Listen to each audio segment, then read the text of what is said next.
melanjutkan materi Dinas Dagang dan BPOTN.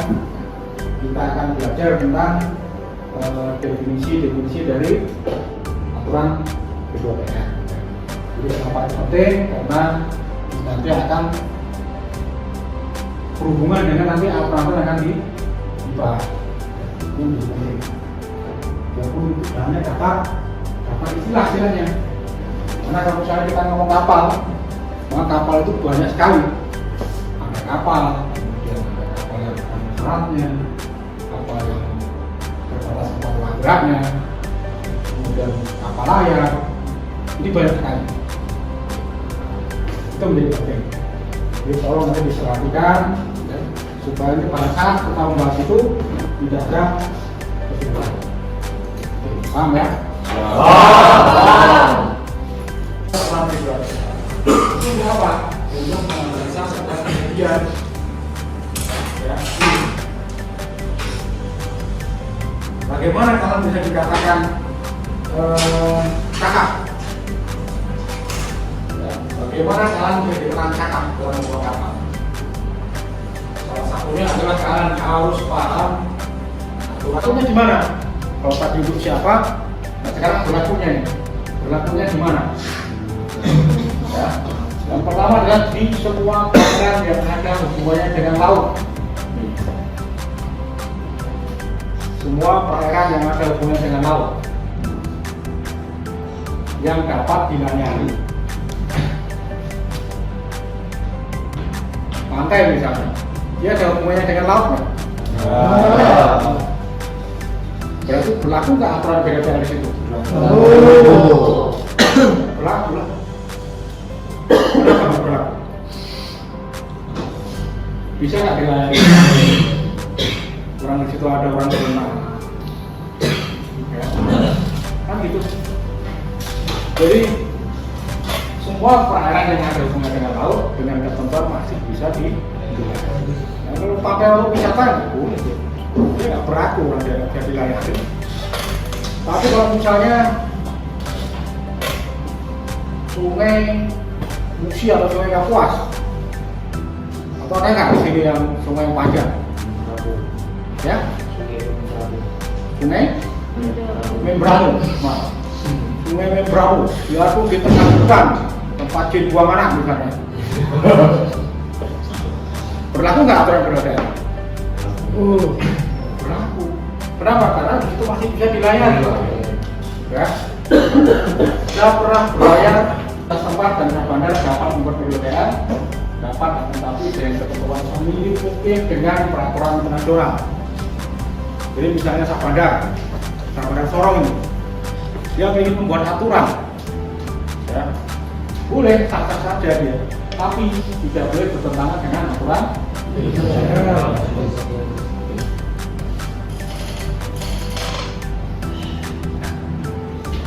Bisa menambah atau mengubah kedudukan, mengurangi jarak tampak untuk penerangan sehubungan dengan keadaan tertentu. Ini kapal konvoy, kemudian kapal perang. Kapal perang ini dia tidak tunduk terhadap aturan ya. Kapal perang tidak tunduk kepada aturan BPOTN. Jadi nanti kalau kalian berlayar, ya, ketemu dengan kapal perang yang memegang bendera, kamu harus hormat. Ya. Kemudian bahkan lalu lintas dapat disahkan apabila ditetapkan oleh organisasi dunia. Nah, kemarin pemerintah Indonesia menetapkan di Selat Sunda, ya, Selat Sunda itu sebagai daerah yang termasuk dalam badan usaha lalu lintas.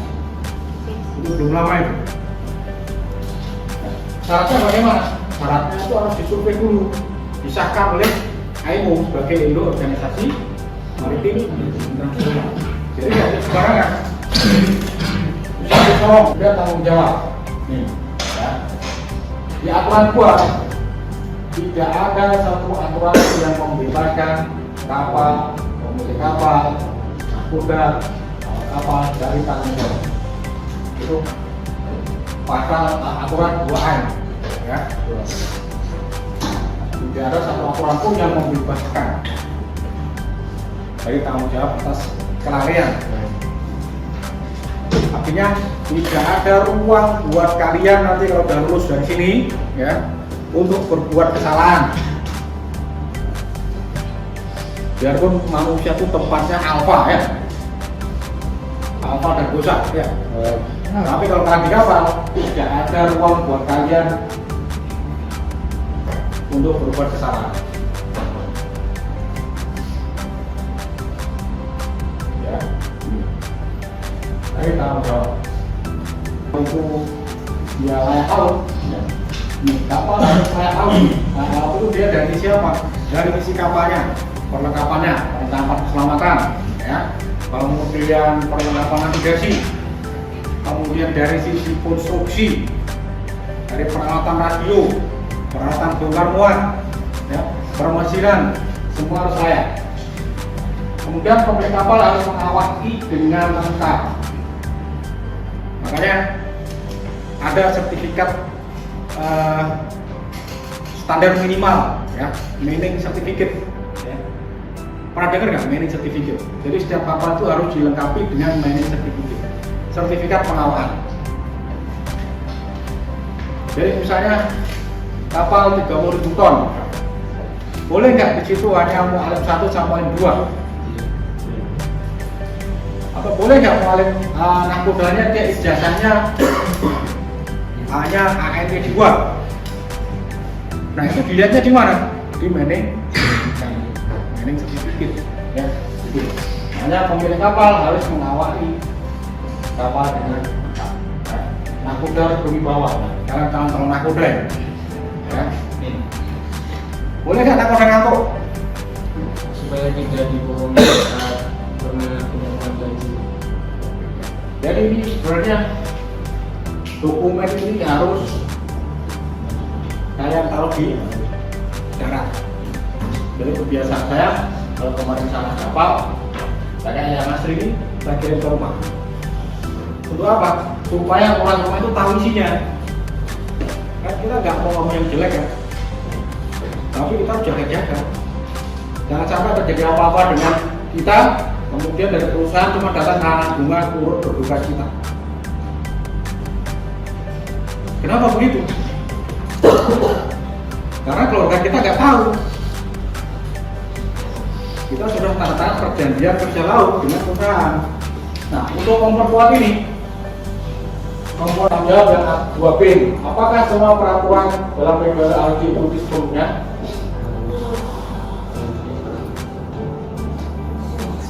Jawabannya adalah kalau dalam kondisi yang normal itu harus diikuti semua dalam kondisi yang normal. Tapi ada keadaan-keadaan khusus sih, ada keadaan-keadaan khusus, ya, atau bahaya navigasi. Keadaan khusus itu seperti apa? Misalnya kita ketemu dengan kapal yang ada di depan, posisinya berhadapan, ya. Berdasarkan aturan berapa aturan berhadapan itu berapa? 14. Ya. Aturan 14, maka setiap kapal harus bergerak ke haluan kanan sehingga berkekuatan pada. Terus bagaimana kalau kondisi khusus seperti itu? Kita kan harus melanggar aturan ya. Tapi dibenarkan aturannya 2B karena keadaan khusus. Jadi dalam memahami aturan ini, aturan PBLTN ini, ya, itu nggak salah. Berapa kali saya ketemu dengan kapal-kapal Greek, ya, kapal Yunani, itu kapalnya besar-besar. Tapi itu kuning ya, kuningnya itu bukan karena dicat tapi karena karat. Jadi kayak kapal. Nah, kemudian kita masuk ke sini. Definisi ini penting ya. Kenapa definisi ini penting? Karena kalau kalian tidak mengerti istilah-istilah, ya, istilah-istilah yang ada di dalam aturan, maka nanti kalian tidak akan bisa memahami. Kalau kita lihat kapal aja, kapal itu ada kapal tinggi ya, ada kapal tenaga, ada kapal layar, ada kapal yang terbatas kemampuan olah geraknya, ada kapal yang tertekan oleh syaratnya, ada kapal penangkap ikan, ya, kapal saja itu. Makanya ini menjadi penting. Kapal adalah mencakup setiap jenis kendaraan air dengan kapal teman atau displacement dan persyaratan laut yang digunakan atau dapat digunakan sebagai strategi. Hati-hati, kalau sampai nanti kalian ganggu kapal nelayannya, kapalnya itu sadar bisa diikat itu. Apalagi sampai nanti baling-baling itu kebelit jaring, itu sering terjadi, ya. Hati-hati. Ya, kalau di kapal-kapal besar, kalau di negara-negara maju biasanya kapal ikannya tertib ya. Jadi kalau misalnya dia nebar jaring, terus dia narik tali pancing ya, itu di ujungnya saya itu ada lampunya. Ada penandanya di kapal itu juga ada penandanya kapal ikan. Nah kita nggak boleh lewat di tengah-tengahnya. Kita jaring. Kan dengan jaring, tali pancing, pukat, alat penangkap ikan lain yang membatasi kemampuan magerak. Ini yang perlu digarisbawahi, membatasi kemampuan magerak. Ya, menangkap ikan dengan alat apapun, tapi yang membatasi kemampuan olah gerak kapal. Bagaimana kalau misalnya nanti kalian sukses, ya? Kalian sukses, kemudian kalian sewa kapal pesiar, kalian reuni, ya, panggil satu kelas ini naik kapal, berlayar ke tengah, kemudian kasih pancing satu-satu. Itu termasuk kapal ikan nggak? Saya tidak. Kenapa? Saya tidak. Kemudian kapal tidak dapat dikendalikan. Oh, ini contohnya yang ada ya, terus ada kamu. Di balik rusak mesin ya. Nah ini pada malam hari dua lampu merah berunsur tegak. Pada siang hari sudah dua bola hitam berunsur tegak. Jadi syarat ini pada malam hari itu berupa lampu ya. Kemudian pada siang hari dia berupa sosok bundar.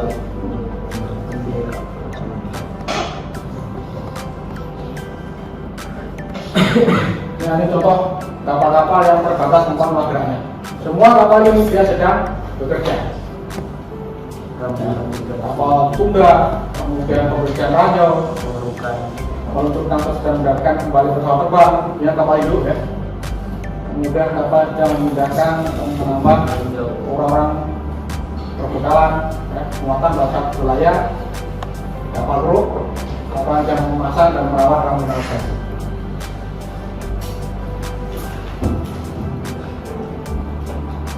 Ini kapal yang kemampuan layangan terbatas, sama. Kapal gandeng itu kayak apa? Kapal gandeng. Jadi kapal gandeng itu, jadi dia berdampingan. Ya, berdampingan untuk kapal gandeng. Bukan. Gandeng itu berarti kapal tunda.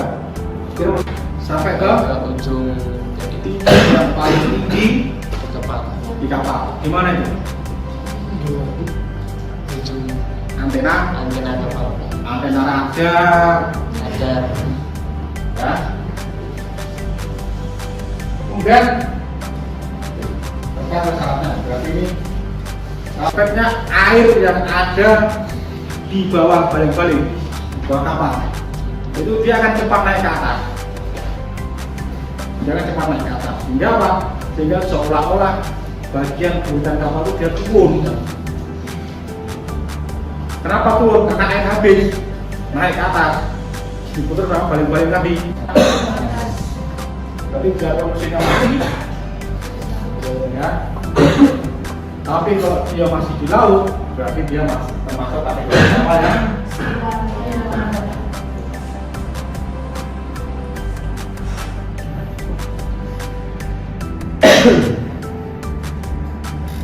ini kapal yang pertama syaratnya. Pada malam hari dalam bergerak berunsur tegak, ya. Kemudian pada siang hari sosok bergerak buat sendiri hitam. Kalau kalian nanti ketemu dengan isyarat-isyarat seperti ini, hati-hati. Ya. Jadi isyarat dari sosok benda ini adalah untuk mengingatkan kita, memberikan perhatian kita bahwa apa yang memperlihatkan isyarat sosok benda ini dia sedang dalam keadaan yang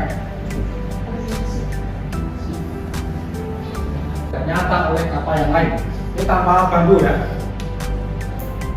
Kalau dengan teropong,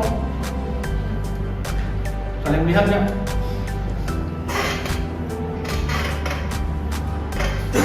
Hanya apabila kapal satu dapat dilihat dengan nyata oleh kapal yang lain.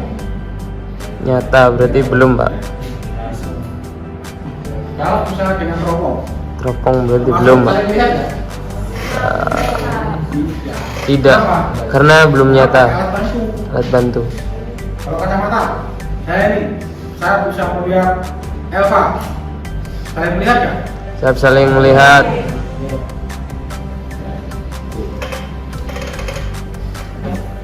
Kemudian penglihatan terbatas. Berarti tidak keadaan di mana tampaknya dibatasi oleh kabut, suasana grup, hujan, salju, badai, dari pasir, tidak mungkin di laut.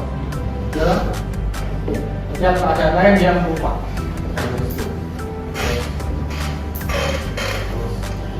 Saya pernah belajar dengan jarak pandang yang 1 meter, tangan dengan jaga. Ya.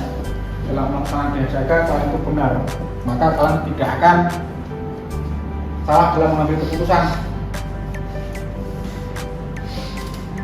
Yakin nggak? Iya. Boleh kalian ngantuk.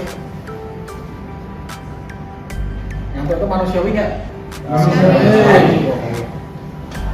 Boleh nggak kalian ngantuk perasaan tidak jaga? Ini kapalmu duduk di gunung kamu nggak tahu. Ya toh? Nah, makanya hati-hati. Termasuk pengamatan yang tidak layak ngantuk. Ya.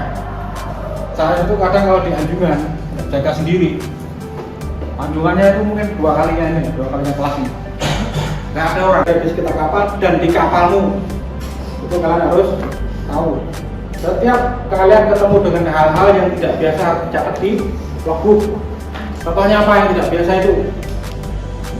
Angin kencang, ya, ombak tinggi, ya, tekanan barometernya turun terus. Apa efeknya? Kalau tekanan barometer itu dia turun, efeknya apa? Sebagai calon wali harus tahu. Efeknya apa? Angin itu mengalir dari mana? Dari tempat panas ke dingin. Dari tempat panas ke dingin. Nah, tempat panas itu biasanya tekanan udaranya tinggi atau rendah? Tinggi, ya. Kalau angin itu mengalir dari tempat tekanan tinggi ke tekanan rendah, apa yang terjadi dari tekanan rendah?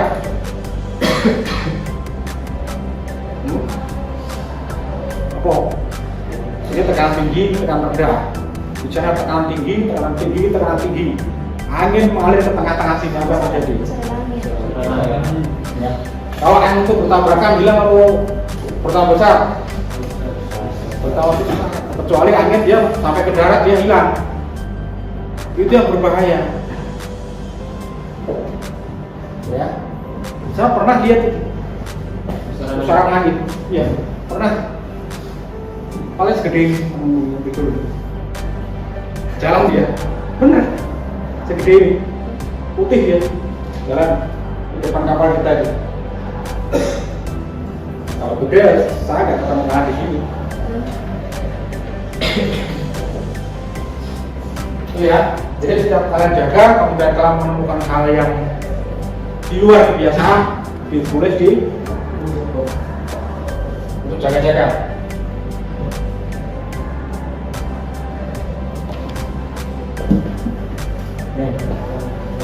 Menjaga kewaspadaan, ya, dengan penglihatan dan pendengaran. Pendengarannya apa? Kalau penglihatannya jelas, kalau pendengaran Bunyi suara. pada saat kita berada di daerah tempat terbatas, ya, masih ada itu kapal yang berada dengan menggunakan suling. Sulingnya bukan suling buat nyanyi, jadi suling kapal itu ukurannya, ya. Kemudian memperhatikan situasi berbukan, ada dan navigasi. kemudian mendeteksi kapal pesawat terbang yang sedang berada dalam bahaya. Nah ini di kapal itu kita nggak boleh apatis kata Pak Dir ya, ya toh? Nggak cuma di sini, di kapal pun nanti kalian nggak boleh apatis. Apatis itu apa? Cuek. Ya. Kenapa? Kalau kita cuek, nanti yang mungkin kalian sendiri. Jadi ada aturan yang mengharuskan kapal yang paling dekat dengan posisi kecelakaan kapal lain, dia harus memberikan Pertolongan.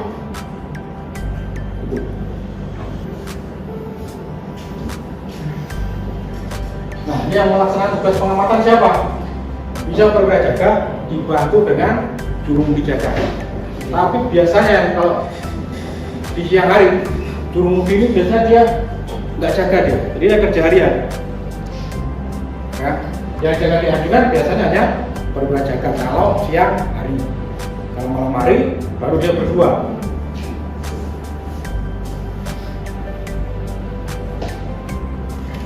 Nah, kemudian kecepatan aman aturan 6. Apa itu kecepatan aman? Apa itu kecepatan aman? Tidak terlalu cepat, Area tidak terlalu cepat, tidak terlalu lambat. sesuai dengan situasi dan kondisi. Jadi kalau kalian motor aja pada saat hujan dengan pada saat nggak hujan, sama kan kecepatannya? Beda. Pada saat kalian di jalan tol dan pada saat kalian di kota, beda. Itulah definisi dari kecepatan. Sudah usah coba, ya. Kemudian kalian merangkai katanya seperti apa? Nah, intinya, ya, intinya itu adalah yang penting pada saat nanti diberhentikan, kapal diberhentikan, itu tidak nabrak kapal yang di sana. Makanya ada istilahnya jarak aman, jarak henti. Apa itu jarak henti? Jarak henti kapal. Berapa panjangnya? 5 sampai 6 dari Ya. Jadi pada saat kapal masih penuh, ya, kemudian stop engine, mesin dimundurkan, ya, full asar sampai kapal itu benar-benar berhenti, itulah yang dinamakan jarak. Nah,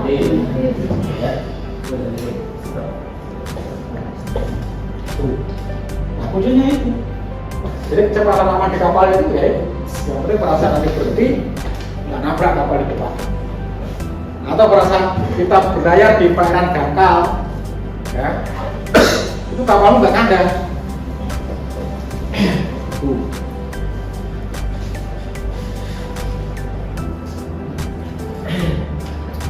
Nah ini masalahnya. Kapal masuk penuh, stop, udah berpenuh.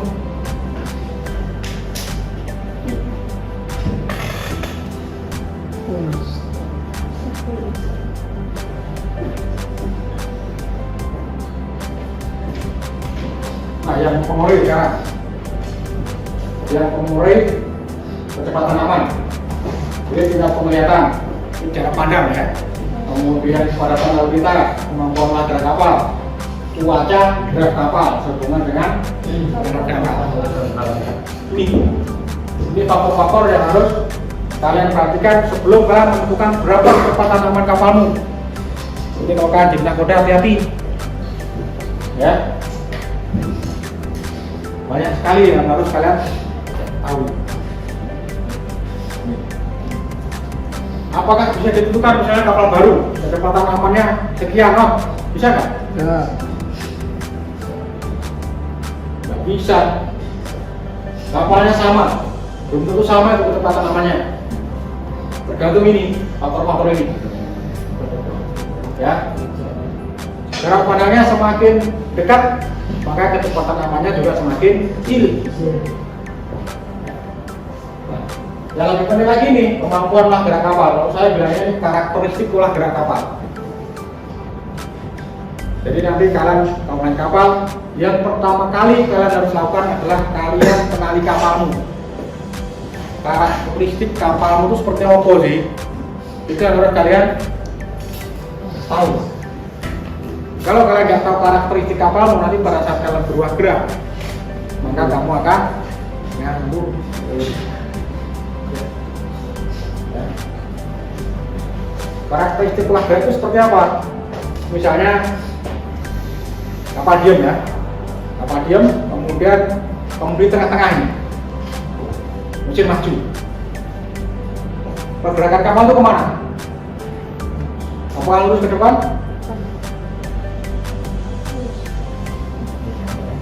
Kapal akan bergerak ke kiri dulu. Ya, beberapa saat, kemudian dia akan balik, kemudian dia akan mundur. Kenapa? Karena kapal balik-balik putar kanan.